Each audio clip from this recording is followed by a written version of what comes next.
que nível de textura e de experimentação foi esse?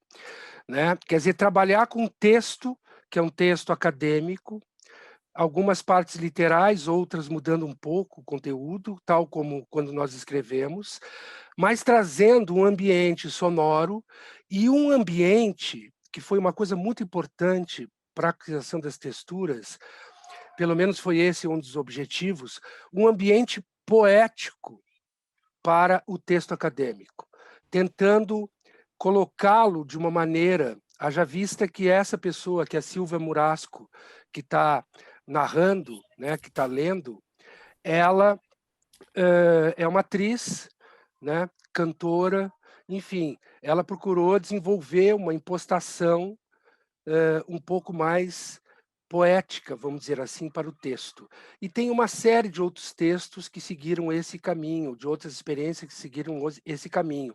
Textos do Mikhail Bakhtin, textos da psicanálise lacaniana, textos do Derrida, enfim, vários autores entraram nessa forma de pensar a linguagem, em última análise é isso que você está pensando, e as grandes relações entre escrita e a questão sonora, né? Porque todo projeto sonoro surge a partir de um texto escrito, né? Eu acho que o fato de estar em francês, inclusive, me desculpem, eu ia falar para vocês antes de vocês ouvirem, eu esqueci,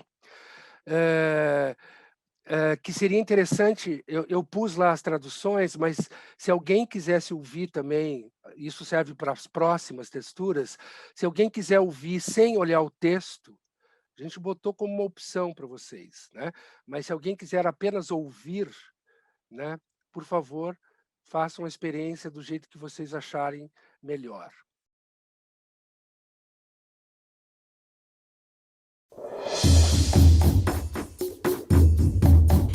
C'est exclusivement du dedans qu'il reconnaît un dehors en lui-même indicible. Son travail opère donc une double érosion. Celle qui, de l'intérieur du langage ordinaire, fait apparaître ses bords. Celle qui dénonce le caractère irrecevable, le non-sens de toute proposition qui tente une sortie vers ce qui ne peut pas se dire. L'analyse repère les creux qui minent le langage et elle détruit les énoncés qui prétendent les combler. Elle travaille avec ce qu'il montre, zeigen, sans pouvoir le dire, sagen. Ce n'est plus la position de professionnel, supposée cultivée parmi les sauvages, mais celle qui consiste à être un étranger chez soi, un sauvage au milieu de la culture ordinaire, perdu dans la complexité de l'entendu et du bien entendu commun. Et puisqu'on ne sort pas de ce langage, qu'on ne peut trouver un autre lieu d'où l'interpréter, qu'il n'y a donc pas des interprétations fausses et d'autres vraies, mais seulement des interprétations illusoires. Qu'en somme, il n'y a pas d'issue. Reste le fait d'être étranger dedans, mais sans dehors, et dans le langage ordinaire, de buter contre ses limites. Un essentiel se joue dans cette historicité quotidienne, indissociable de l'existence des sujets qui sont les acteurs et les auteurs d'opérations conjoncturelles. Comme les outils, les proverbes ou autres discours sont marqués par des usages, ils présentent à l'analyse les empreintes d'actes ou de procès d'énonciation. Ok. E aí, o que aconteceu na sequência? Eu comecei a encontrar e aprofundar as discussões sobre linguagem e sobre como a linguagem se manifesta e, sobretudo, essa manifestação na forma em que a gente associa a linguagem a ser, né? Quer dizer, Wittgenstein faz parte de um conjunto de filósofos que compreendem ser e linguagem como a mesma coisa. Não há diferença entre ambos, né? Tem vários aforismos, por exemplo, do Wittgenstein, de que eu não jogo com a linguagem, é ela que joga comigo, eu não falo, eu sou falado, enfim, muito próximo com alguns aforismos da psicanálise também. E uma das formas que ele encontra, né, de trabalhar essa questão da linguagem está no que eu escrevi aqui, no interior de sua defesa de que os sentidos da linguagem só podem ser construídos por jogos de linguagem e não a priori da experiência. Ele apresenta o exemplo das cores. Então, o exemplo, olha, aqui eu botei 3 livrinhos do Wittgenstein, se vocês se interessam pelo assunto, tá? O livro azul, Anotações sobre as Cores, e o livro castanho, mas o que ele está fazendo, na verdade, é uma discussão sobre a impossibilidade de nomear o mundo sem experiência. E aí tem um vínculo com a questão acadêmica que eu acho profundo, né? Um vínculo crítico, que não é o caso aqui aprofundar isso, a não ser que vocês levem esse assunto adiante. Mas a grande questão das cores para o Wittgenstein é claro. Então, ele diz assim, por exemplo, num determinado momento, se eu falar para vocês a palavra vermelho e perguntar quantos de vocês entenderam o que eu falei por essa palavra, provavelmente todos vão dizer que entenderam. Vão dizer, sim, entendemos. No entanto, se eu pedir para vocês me explicarem o que é o vermelho, aí a coisa complica. Então, estão nos conceitos mais comuns do cotidiano a complexidade, né, ou a impossibilidade, melhor, da definição a priori, da definição antes da experiência. Então, o vermelho é uma palavra, se quiserem, um conceito, uma ideia que só é compreendida pelos jogos de linguagem, pelos jogos. Outra questão que a gente vai ver um pouco mais à frente é a questão do signo, ou do conceito amor, da palavra amor, né? Quer dizer, é uma encrenca esta palavra, porque todo mundo tem a noção que entendeu do que se trata, mas se eu pedir, ou se alguém pedir para que você explique o que significa, aí, né, provavelmente você vai para a poesia, né, que não é exatamente uma explicação, né, racional sobre esta palavra. Então, é esse tipo de jogo que vai propor o Wittgenstein. Então, tem uma textura nomeada de algo vermelho pode ser destruído, mas o vermelho não. Essa já tem a participação do Arnaldo Antunes e da Eliana Fischer. Sim, eu não citei logo no início, mas o Arnaldo Antunes fez parte de todo esse processo no início das investigações, ele topou. Existem várias texturas que foram feitas na época, né, explorando essa filosofia da linguagem com o encontro, né, no encontro com a linguagem cotidiana, a linguagem ordinária, e, portanto, ela abre, né, um espaço para uma ressignificação desses princípios, né, um novo jogo de linguagem com o sonoro. No caso dessa textura, tem um trecho em alemão, que é o próprio trecho que está na textura, gravado pela Eliana Fischer, né, professora do departamento de alemão lá da USP. Algo vermelho pode ser destruído. Algo vermelho pode ser destruído. Algo vermelho não. Na vida cotidiana estamos virtualmente rodeados por cores impuras. Algo vermelho pode ser destruído. Algo vermelho pode ser destruído. Algo vermelho não. É mais notável ainda que tenhamos formado um conceito de cores puras. Algo vermelho pode ser destruído. Algo vermelho pode ser destruído. Algo vermelho não. Na vida cotidiana estamos virtualmente rodeados por cores impuras.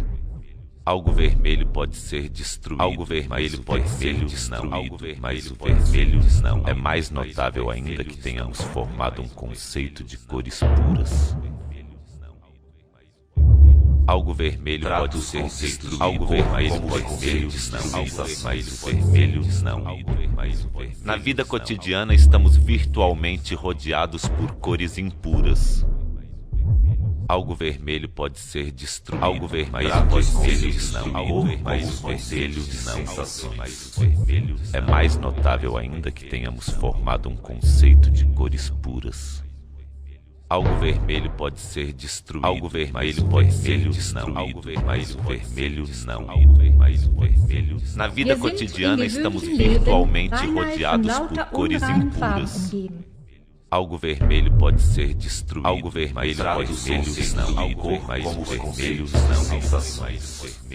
É mais notável ainda que tenhamos formado um conceito de cores puras. Algo vermelho pode ser destruído. Algo vermelho pode ser destruído. Algo vermelho não. Algo vermelho não. É mais notável ainda que tenhamos formado um conceito de cores puras. Maravilha. Então, vamos continuar. Portanto, o texto ficcional ou acadêmico, e aqui nessa proposta eu não faço distinção, está repleto de imagens, sonoridades e associações significantes. Uma das coisas que mais me impressiona é que quando a gente pensa em texto acadêmico, no ambiente acadêmico, e no ambiente da educação em geral, a gente tem a ideia de que o texto que está ali do teórico, enfim, seja quem for, ele vai ser compreendido ipsis literis, como deve ser compreendido. E isso é uma tremenda piada de mau gosto, na minha opinião, porque a gente já cansou de ver no meio acadêmico discussões e mais discussões sobre como compreender um texto, o texto de fulano de tal, né? Quer dizer, na filosofia mesmo, em relação alguns filósofos, né, dos mais conhecidos, a gente tem brigas homéricas sobre como se deve compreender determinado. Então, a gente criou por osmose nas instituições ligadas ao ensino e à ciência, sobretudo nas humanas, ciências sociais, assim por diante, de que existe uma forma de compreender o texto acadêmico, né?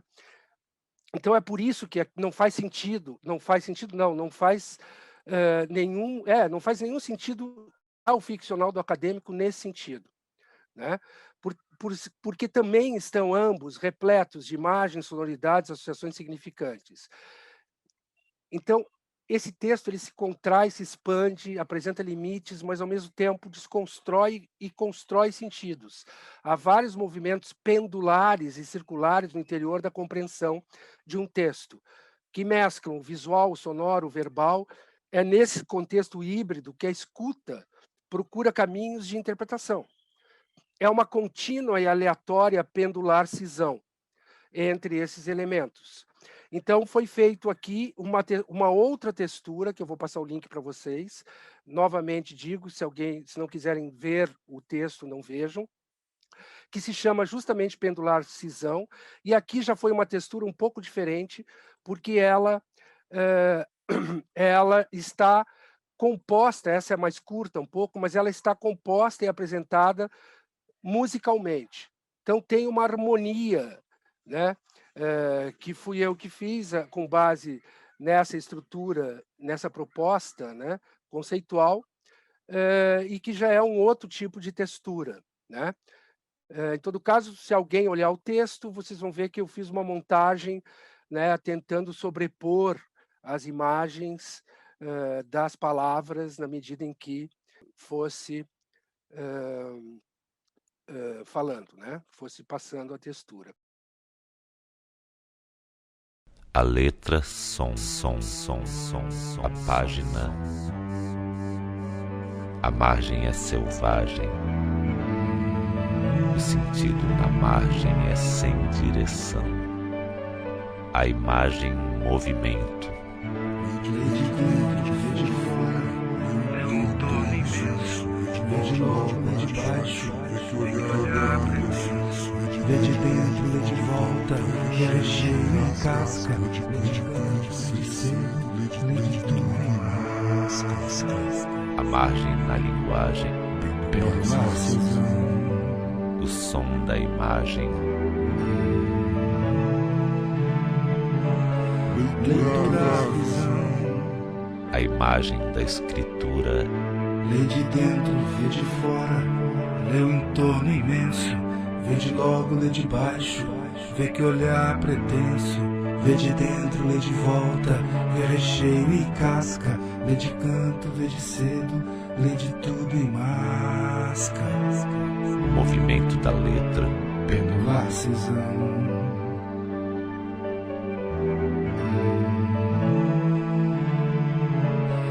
Leitura, a visão.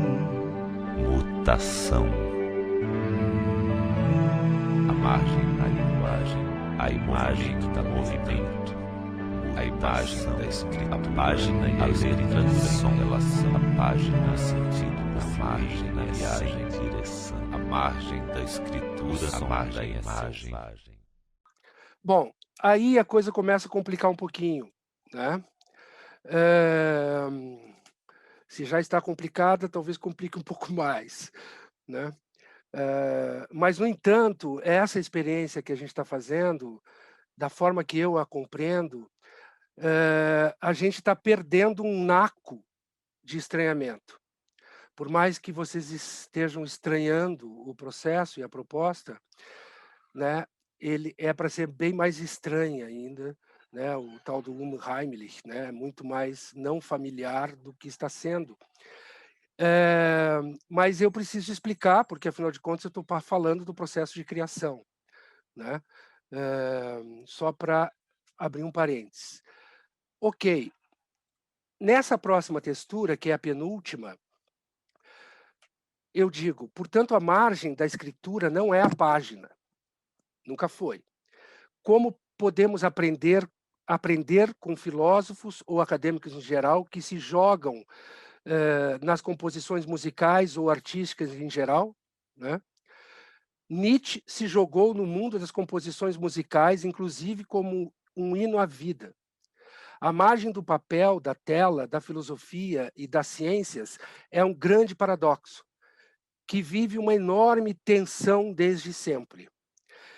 Então, eu passo aqui inspirado naquele momento, né, pela relação do Nietzsche com a música e a forma como ele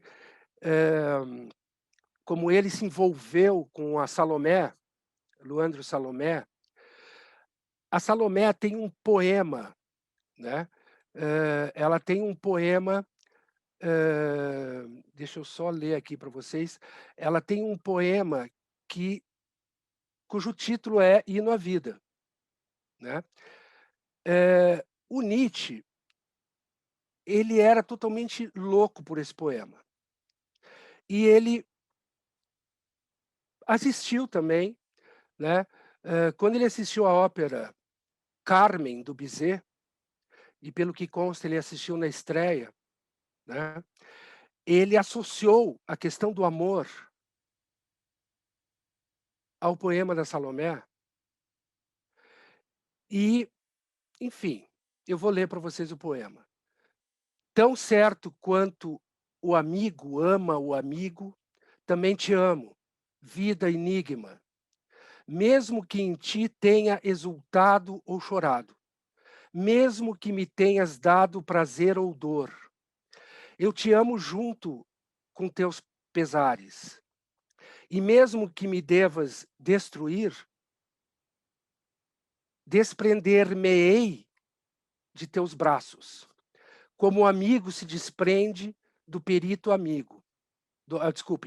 Como o amigo se desprende do peito amigo. Com toda a força te abraço. Deixa tuas chamas me inflamarem. Deixa-me, ainda no ardor da luta, sondar mais fundo teu enigma. Ser, pensar milênios. Fecha-me em teus braços. Se já não tens felicidade a me dar, muito bem, dai-me teu tormento. Então, nesse sentido, nessa relação do Nietzsche com a música, pensando a questão da margem, né? Associando com a questão da margem da escritura, da margem de algo que é no momento da expansão da escritura, no momento da leitura, no momento da interpretação, no momento da escuta, e tendo por referência o conceito de amor, né, já salientado pela filosofia da linguagem como algo impossível de ser compreendido, né, e como uma expressão tão clara da impossibilidade de um sentido a priori, né, que garanta o a posteriori, que garanta o que vem depois, fiz essa textura, esse texto, que se chama Margem, que eu vou passar para vocês, né, o link. E esse é o seguinte, é uma espécie de referência a essas dicotomias, esses paradoxos que todas as margens nos trazem, né? A margem do texto, a margem da tela, né? A margem do desenho, a margem, enfim, a margem de uma forma geral, né? Esse paradoxo de nos mostrar algum caminho e de, ao mesmo tempo, né, nos colocar em estranhamento, em desencanto e renovar. Então, tem um texto, essa textura é um pouco mais longa, ela tem 4 minutos, e ela é lida pelo Arnaldo Antunes.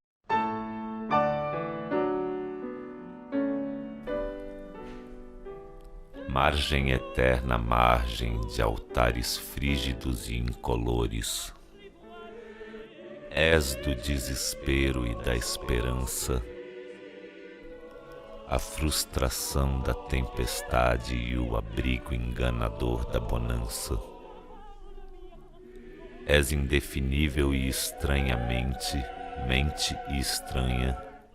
És indefinível e estranhamente, mente e estranha.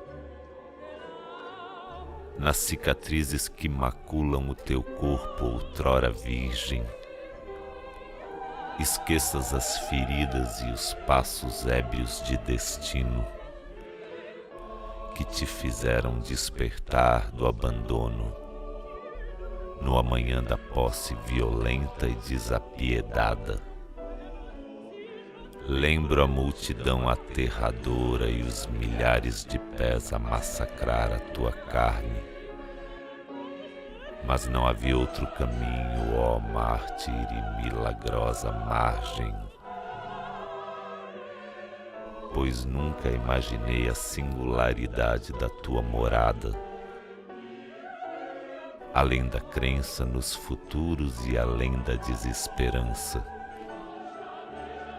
E dizer que existias e eras o caminho prometido enquanto virgem e és agora maculada, a pretérita condutora dos homens sem destino que venceram.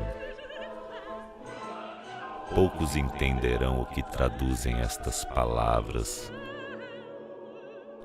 mas margem estarás sozinha a escutá-las, e livre e sozinha estarás para perdoar-nos. Só tu, ó mártir, sabes da vitória.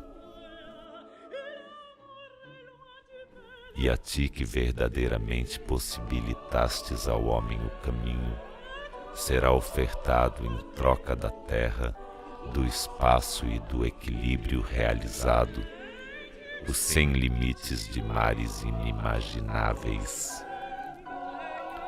Eu sei que o ardor e a luta da caravana na fúria da conquista deixou-te estigmatizada e triste, mas eles nasceram e viviam em ti, margem, e tu os desconhecias como homens presentes, e eles a ti como o caminho da redenção sonhada. Mas quando perceberam a tua dimensão sem medida, sentiram que não eras tu que os aprisionava, lembras? Foi assim que teve início a caminhada dos libertos do desespero e da esperança pelo teu martírio, caminho único possível de redimi-los. Para as almas cegas, estamos antecipados. Mas o que importa, margem. A verdade é sem tempo e é indefinível. Para as almas estranhas e aos futuros hoje transcendentes, estamos antecipados.